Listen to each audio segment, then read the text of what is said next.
హరి ఓం శ్రీ గురుభ్యో నమ. City vision ప్రేక్షకులకు నమస్కారం. నేటి రోజు గురు పౌర్ణమి విశేషాల గురించి మనం తెలుసుకుందాం. ఆషాఢ శుద్ధ పౌర్ణమి నేటి రోజు గురు పౌర్ణమిగా చెబుతాం. అసలు సంవత్సరంలో వచ్చేటువంటి 12 పౌర్ణములకు 12 విశేషమైనటువంటి ఫలాలు కలుగుతాయి. దాంట్లో ఆషాఢ మాసంలో వచ్చే శుద్ధ పౌర్ణమి వ్యాస పౌర్ణమి అని అంటారు. మనం అసలు గురు పౌర్ణమి రోజు ఎవరిని పూజించాలి, గురు పౌర్ణమి ఎటువంటి ఫలితాలు కలుగుతాయి మనం తెలుసుకున్నట్లయితే, అసలు పౌర్ణమి రోజు వ్యాస మహర్షి యొక్క తపస్సంపన్నమైనటువంటి శక్తి వల్ల మన ఈ పౌర్ణమి వ్యాసుడిని పూజించేటువంటి పౌర్ణమిగా మనం చెబుతాం. వ్యాసాయ విష్ణురూపాయ వ్యాసరూపాయ విష్ణవే నమో వై బ్రహ్మనిదయే వాసిష్ఠాయ నమో నమః. ఎంతోమంది గురువుల యొక్క ఆశీర్వచనం వల్ల మానవుడు విజ్ఞానవంతుడుగా జ్ఞాన మార్గంలో నడిచేటువంటి ఉన్నత స్థితిని పొందడం కోసం గురువుల యొక్క ఆశ్రయాన్ని పొందేటువంటి శిష్యులు ఎందరో ఉన్నారు. మానవుడికి ఉన్నత స్థితి కలగాలి, జ్ఞాన మార్గాన్ని పొందాలి అంటే 2 పద్ధతుల్లో గురువులు కలుగుతారు. ఒకటి పరమార్థ గురువులు, 2 లౌకిక గురువులు. ఇక లౌకిక గురువులు చాలామంది మనకు కనపడుతూ ఉంటారు. కానీ పరమార్థ గురువుల్ని సాధించడం అనేది చాలా జీవితంలో పూర్వజన్మ సుకృతం వల్ల కలిగేటువంటి పుణ్యంగా మనం భావించాలి. గురువులను ఆశ్రయించడం వల్ల మానవులకి ఎటువంటి ఫలితాలు కలుగుతాయి? గురువుల్ని మనం ఆశ్రయించడం వల్ల మరి నిధయే సర్వ విద్యానాం భిషజే భవరోగినాం గురవే సర్వలోకానాం దక్షిణామూర్తయే నమః. మనందరికీ ప్రప్రథమైనటువంటి గురువుగా మేధా దక్షిణామూర్తిని మనమందరం కూడా పూజించేటువంటి రోజు వ్యాస పౌర్ణమి. అలాగే వ్యాస పౌర్ణమి రోజు వ్యాస భగవానుని ఎందుకు పూజించాలి అంటే, ఆ రోజు మనందరికీ వేద సంభూతమైన సనాతన ధర్మంలో ముఖ్యమైన విషయాలను అందించినటువంటి పరమార్థ గురువులైనటువంటి ఒకరిగా వ్యాస భగవానుని మనం పూజించాలి. కాబట్టి ఆ రోజు వ్యాస భగవానుని యొక్క అనుగ్రహం వల్ల ఈరోజు మనం సనాతన ధర్మంలో చతుర్వేదాలు, మహాభారతం, రామాయణ కావ్యాల్లాంటి భావాలను మనం అందించినటువంటి వాల్మీకి మహర్షి, తర్వాత వ్యాస మహర్షి, అగస్త్య భగవానుడు, భరద్వాజ మహర్షి, భృగు మరీచి అత్రికశ్యపుల్లాంటి మహర్షులు, ఎంతోమంది దివ్య జ్ఞానంలో ఉన్నటువంటి గురువుల యొక్క ఆశీర్వచనం వల్ల ఈరోజు మనం ఉన్నతమైనటువంటి జ్ఞానాన్ని పొంది పరమార్థ చతుర్విధ మోక్షాలైన ధర్మార్థ కామ్య మోక్షాలు సాధించడం కోసం 4వ పద్ధతిలో ఉన్నటువంటి మోక్ష మార్గాన్ని సాధించాలి అంటే గురువుల్ని ఆశ్రయించడం చేయాలి. అందుకనే గురువుల యొక్క ఆశీర్వచనం వల్ల మానవుడి యొక్క జీవితంలో వచ్చే గ్రహపాట్లు, గ్రహ దోషాలను అధిగమించి జీవితంలో ఒక చక్కటి స్థిరమైన అభిప్రాయాలతో మానవుడి యొక్క జీవితాన్ని ఒక దైవంలో సంయమనం చేసేటువంటి రోజు వ్యాస పౌర్ణమిగా చెప్తాం. వ్యాస భగవానుడి యొక్క ఆశీర్వచనంతో మహాభారతంలో చెప్పినటువంటి ఎన్నో దివ్యానుభవాలని మానవులు రంగరించి ఈరోజు మన జీవన విధానంలో వచ్చేటువంటి చక్కటి మార్పులు చేసుకోవటానికి మన మూల పురుషులైనటువంటి వ్యాస భగవానుడు మనం గుర్తుగా చెప్పుకోవచ్చు. అందుకనే మన నిత్య జీవితంలో మానవుడు పడేటువంటి అనేక రకాల కష్టాలు, సమస్యలు నివృత్తి చేయాలి అంటే మన జీవితంలో గురువుల యొక్క ఆశ్రయం అనేది తప్పనిసరిగా మనం భావించాలి. అందుకనే వ్యాస పౌర్ణమి రోజు చక్కగా ప్రతి ఒక్కరూ ఉదయాన్నే లేవటం, తెల్లవారుజాము లేచి చక్కగా శిరస్నానం ఆచరించి ఆ రోజు మన జీవితంలో మొట్టమొదటి గురువులైనటువంటి తల్లిదండ్రుల్ని మనం పాదసేవ చేసుకోవటం అనేది ప్రతి ఒక్కరికి ముఖ్యమైనటువంటి పనిగా భావించాలి. ఎందుకంటే మన జీవితంలో అజ్ఞానంలో ఉన్నటువంటి మనకి జ్ఞాన మార్గాన్ని బోధించినటువంటి మొట్టమొదటి గురువుగా మాతృదేవతగా చెబుతాం.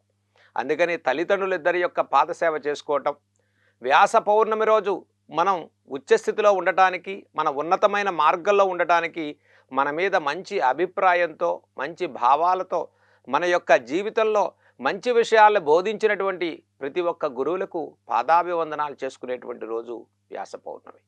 ఆ రోజు చక్కగా ఉదయాన్నే మన గురువుల్ని ఆ రోజు స్మరణ చేసుకోవటం, మరి కనిపించేటువంటి గురువుల్ని వెళ్ళి వారిని కలవటం, వారి పాదాభివందనం, పాదపూజ చేసుకోవటం, వారికి వస్త్రదానాన్ని ఇవ్వటం, ఫలదానాన్ని ఇవ్వటం, గురువుల యొక్క ఆశీర్వచనాన్ని పొందటం, గురువుల యొక్క మనసులో మనం మంచి స్థానాన్ని కల్పించుకోవటం ఈ జీవితంలో మనం సాధించగలిగేటువంటి ముఖ్యమైనటువంటి కార్యాల్లో ఒకటిగా మనం భావించాలి.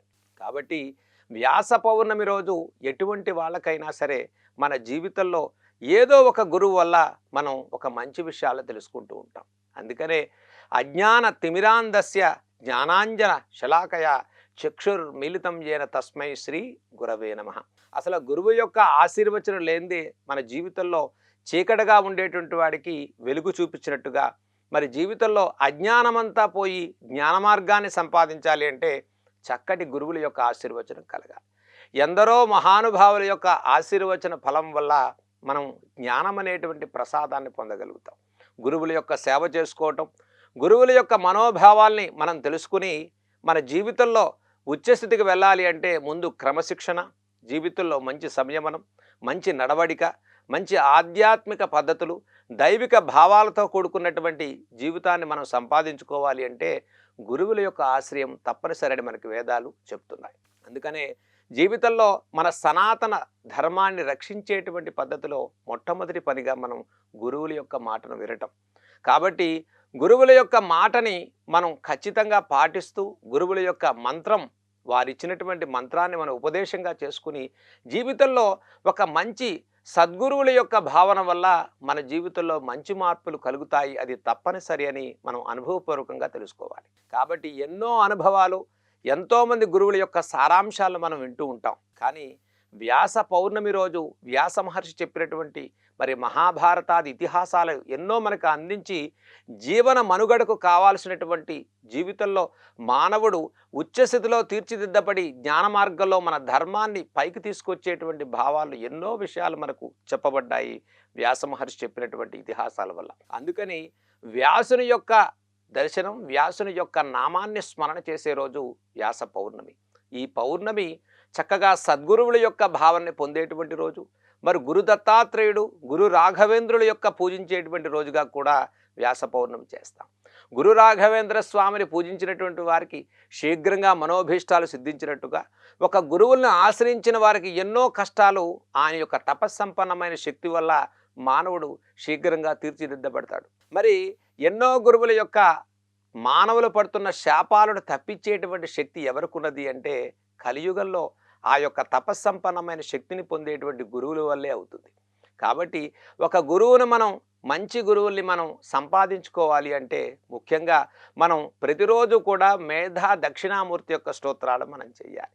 మనం చేస్తే మన జీవితంలో మనకు మంచి సద్గురువులు దొరకడంతో పాటు మన జీవితంలో మంచి బోధకులు దొరుకుతారు. మంచి మనం ఆశ్రయించేటువంటి జీవితంలో చెడు అనే భావన తొలగిపోతుంది. అజ్ఞానం అనేటువంటి మాట మన కుటుంబంలో తావులేదు. కాబట్టి జీవితంలో సంపాదన, లక్ష్మీ కటాక్షమే ధ్యేయంగా పెట్టుకునేటువంటి వారికన్నా జ్ఞాన మార్గంలో ధ్యేయంగా పెట్టుకునేటువంటి వారికి లక్ష్మి కూడా కలిసి వస్తుందని మనం భావించవచ్చు. అందుకనే జ్ఞానం అనేటువంటి ఐశ్వర్యం మన ఇంట్లో ఉన్నప్పుడు మనకు కావాల్సినటువంటి వచ్చే ప్రతి ఒక్కరూ కూడా మనకు శిష్యులుగా, మనం గురువు యొక్క స్థానాన్ని మనం ఆశ్రయించేటువంటి, గురువు యొక్క స్థానాన్ని పొందేటువంటి స్థానం మనకు కలుగుతుంది. అందుకనే గురువుల యొక్క స్థానం అంటే ఈ కలియుగంలో జగద్గురువులు ఎవరుగా మనం భావించాలి అంటే మరి అన్నిటికీ జగద్గురువు శ్రీకృష్ణ పరమాత్మ. తదుపరి మహర్షుల్లో వ్యాస మహర్షిగా మనం చెప్పుకోవచ్చు. మరి మన సనాతన ధర్మంలో మనం రక్షించేటువంటి ఎన్నో సనాతన విషయాలను మనందరికీ అందించినటువంటి జగద్గురువులు ఆది శంకరాచార్యులు లాంటి వారు మనందరినీ తీర్చిదిద్ది జీవన మనుగడకు మనం ఎటువంటి దేవతలు పూజ చేయాలి, ఎటువంటి ఆరాధన చేయాలి, అసలు ఉగ్రదేవతలు ఎవరు, మరి చక్కగా సాన్నిహిత్యాన్నిచ్చి మన రక్షించే దేవతలు ఎవరు, మన కాపాడేటువంటి వారెవరు, మన మనస్సుకి ఆనందాన్ని కలిగించేటువంటి ఆరాధన ఎటువంటి పూజ చేయాలనేటువంటి ఎన్నో విషయాలను మనకి ఆదిశంకరాచార్యులు వారు అందించారు. అలాగే అనేక పూజా విధానాల్లో మరి వైష్ణవ వైఖానస సాంప్రదాయాల్లో మరి విఖనస మహర్షి, రామానుజుడు ఇటువంటి ఎంతోమంది గురువుల యొక్క ఆశ్రయం వల్ల ఈరోజు ఆదిక దైవిక ఆగమ శాస్త్రాలలో మరి మానవుడికి శ్రేయస్సు కలిగించేటువంటి విషయాలు ఎన్నో రకాల విషయాలు మనం తెలుసుకున్నాం. అదే రకంగా చాతుర్మాస వ్రతదీక్షలు ఆరంభించేటువంటి ఈ ఆషాఢ మాసంలో మరి గురువులందరూ ఒకచోట ఈ దీక్షా సమయంలో మనం ఉండి వారిని ఆశ్రయించటం, గురువుల్ని అందరినీ ఒక్కసారి మనం ఒకచోట మనం కలుసుకుని వారిని పాదపూజ చేసుకోవటం వల్ల మన జీవితంలో అజ్ఞానం అనేటువంటి దోషం తొలగిపోతుంది. జ్ఞానం అనేటువంటి బాటలో మనం వెళ్ళినప్పుడు మన మనస్సుకు సంతృప్తి కలిగేంత వరకు జ్ఞాన విషయాల్ని బోధించేటువంటి వారి వెంట మనం తిరగాలని అనిపిస్తుంది. మన మనసుకి ఆ జ్ఞాన మార్గాలు ఒక్కసారి ఆ జ్ఞాన బోధ మన మనసులో పడింది అంటే మన జీవితంలో అజ్ఞానం అనే మాట ఉండదు. సమయం దొరకదు, జీవితంలో సమయం తగ్గిపోతుందనే భయం కలుగుతుంది. ప్రతిరోజు ఆ ఇతిహాసాలు, రామాయణ మహాభారతాలు, మంచి జీవితంలో సుగమనం పొందేటువంటి మంచి విషయాలు తెలుసుకునేటువంటి అభిప్రాయాలు కలుగుతాయి. మానవుడికి శ్రేయస్సు కలుగుతుంది, ఉన్నతి కలుగుతుంది, అపారమైన విద్యాభివృద్ధి కలుగుతుంది. తన కుమారులు చక్కటి విద్యావంతులు, మరి కారణజన్ములుగా ఆవిర్భవించేటువంటి రోజులు రావాలి అంటే గురువుల యొక్క ఆశీర్వచనం మన మీద సంపూర్ణంగా ఉండాలి. అందుకనే ఆ యొక్క గురువుల యొక్క ఆశీర్వచనం వల్ల మనం చెప్పే ప్రతి ఒక్కటి సంపూర్ణ సరస్వతి కటాక్షాన్ని పొందేటువంటి మాటలుగా మనకు కలుగుతాయి. అటువంటి గురువుల్ని ఆశ్రయించి పూజించేటువంటి రోజు ఈ వ్యాస పౌర్ణమిగా మనం చెప్పుకోవచ్చు. అందుకనే ప్రతి ఒక్కరూ ఈ వ్యాస పౌర్ణమి రోజు చక్కగా తెల్లవారుజామున నిద్రలేవండి, శిరస్నానం ఆచరించి మీ తల్లిదండ్రుల్ని మొట్టమొదటి గురువులుగా భావించండి, వారి పాదసేవ చేసుకోండి, వారి ఆశీర్వచనాన్ని పొందండి, వారికి చక్కగా పళ్ళు వస్త్రాలను సమర్పించండి. అలాగే మీరు ఎంతో విద్యావంతులై నేటి రోజు ఉన్నతమైన ఉద్యోగాల్లో ఉండి ఉచ్చస్థితిలో ఉండేటువంటి వారందరూ కూడా చక్కగా మీరు చదువుకుని ఈరోజు ఈ స్థితి పొందటానికి కారణమైనటువంటి వారిని మనం కృతజ్ఞతాభావంగా ఆ గురువుల్ని ఆశ్రయించేటువంటి రోజు నేటి రోజుగా మనం భావించాలి. ఆ గురువుల వద్దకు వెళ్ళటం, వారి చక్కగా వారి పాదాభివందనాలు చేయటం, వారి ఆశీర్వచనం వల్ల ఓ గురువుగారు మీ వల్ల మేము ఈ స్థితికి వచ్చామనేటువంటి మాట మనం వారితో మాట్లాడటం వల్ల వారి మనసుకు ఆనందం కలిగి వారి నుంచి మనకు మంచి అభిప్రాయాలు పొందటం, వారి సలహాల వల్ల, వారి ఆనందం వల్ల, వారి ఆశీర్వచనం వల్ల మీ జాతకంలో గురుబలం అనేది పెరుగుతుంది. గురుబలం పెరగాలంటే ఏం చేయాలి అంటే ఏదో ఒక గురువారం రోజు ఒక పరిహారం చేస్తే సరిపోదు. కాబట్టి గురువుల్ని ఆశ్రయించడం వల్ల గురుబలం పెరుగుతుంది. పూర్వజన్మ కర్మల నివృత్తి కావాలి అంటే మంచి గురువులు దొరకాలి. గురువులతో పాటు వారు చెప్పిన విషయాలను, వారు చెప్పిన సాధనల్ని, వారు చెప్పిన మంత్రాన్ని మనం తూచా తప్పకుండా పాటించినప్పుడే ఆ గురువులు చెప్పిన మాటని మనం గౌరవించినట్లు అవుతుంది. కాబట్టి అటువంటి గురుబలాన్ని పెరిగేటువంటి ఎన్నో మంత్రాలు నేటి రోజు వ్యాస పౌర్ణమి రోజు చక్కగా మీరందరూ కూడా మేధా దక్షిణామూర్తి, అలాగే లక్ష్మీ హయగ్రీవుణ్ణి అటువంటి స్తోత్రాలు చదువుకోవటం, శివాలయ దర్శనాన్ని చేసుకోవటం, తప్పనిసరిగా మేధా దక్షిణామూర్తిని అలాగే పరమేశ్వర స్వరూపంగా ఉన్నారు కాబట్టి శివాలయ దర్శనం చేయటం, మహావిష్ణువు యొక్క దర్శనాన్ని చేయటం నేటి రోజు అత్యంత విశేషమైనటువంటి రోజుగా ఈ వ్యాస పౌర్ణమి చెబుతాం. కాబట్టి నేటి రోజు చక్కగా అన్ని రకాల కళలు మనము సంపాదించి జీవితంలో ఒకరికి సంగీతం వల్ల, ఒకరికి నాట్యం వల్ల, ఒకరికి చదువు వల్ల, ఒకరికి ఉపాధ్యాయ వృత్తి వల్ల, ఒకరికి మరి జ్యోతిషం వల్ల అనేక రకాల కళల్లో మానవుడు ఉచ్చస్థితి పొందాలి అంటే ఏదో ఒక గురువుల యొక్క సహకారం మానవుడికి కలగాలి. అటువంటి గురువుల యొక్క అనుగ్రహం వల్ల మానవుడు అత్యంత జీవన విధానంలో ఉన్నత స్థితిని, ఉన్నత గౌరవాన్ని, ఉన్నత పురస్కారాల్ని పొందటం, అటువంటి ప్రప్రథమైనటువంటి కొన్ని ముఖ్యమైనటువంటి కార్యాచరణ చేసేటువంటి వారందరూ కూడా నేటి వ్యాస పౌర్ణమిని ఇది గురు పౌర్ణమిగా జరుపుకోవటం, అలాగే సాయిబాబా, దత్తాత్రేయుడు లాంటి వారిని ఆరాధన చేయటం నేటి రోజు అత్యంత విశేషమైనటువంటి రోజుగా మనం చెప్పుకుంటాం. ఈ వ్యాస పౌర్ణమి ప్రతి ఒక్కరికి సంపూర్ణ విద్యాభివృద్ధి, జ్ఞాన మార్గాన్ని, మోక్ష మార్గాన్ని కలిగించాలని మనం కూడా కోరుకుందాం. సర్వే జన సుఖినో భవంతు.